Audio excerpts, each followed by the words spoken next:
Hey everyone, I'm going to show you how to enable the ability to show the file extensions and hidden files. These are usually hidden in all Windows versions to protect the Windows operating system from accidental deletion. But sometimes you might have files that are either installed or documents that are named differently and doesn't have the appropriate extensions after the file name. So in order to see those, you will have to enable the show file and show hidden files within the options of the Windows Explorer. So the easiest way to get there is just going to start menu, type in file options, and you see the File Explorer options will appear. And then we're going to go into view, and then here's where you can see all the file options that we can change in the Windows system.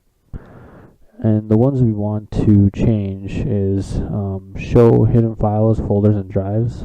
So on mine, by default, I just have it enabled. Otherwise, on every new Windows operating system, it will be selected as don't show hidden files and folders.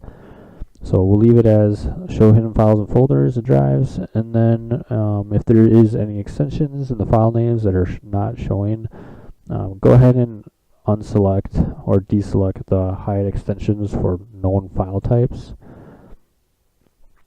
And then you can also do hide protected operating system files if you need to access like the app data folder or some other user profiles, root folders that do not automatically show.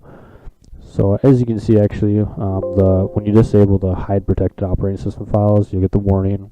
It's typical. Just make sure that you're aware that you'll see Windows operating system files, and anything that's deleted will actually could actually or possibly disrupt the computer or the operating system from actually operating. So go ahead and just hit yes, and then that's pretty much it.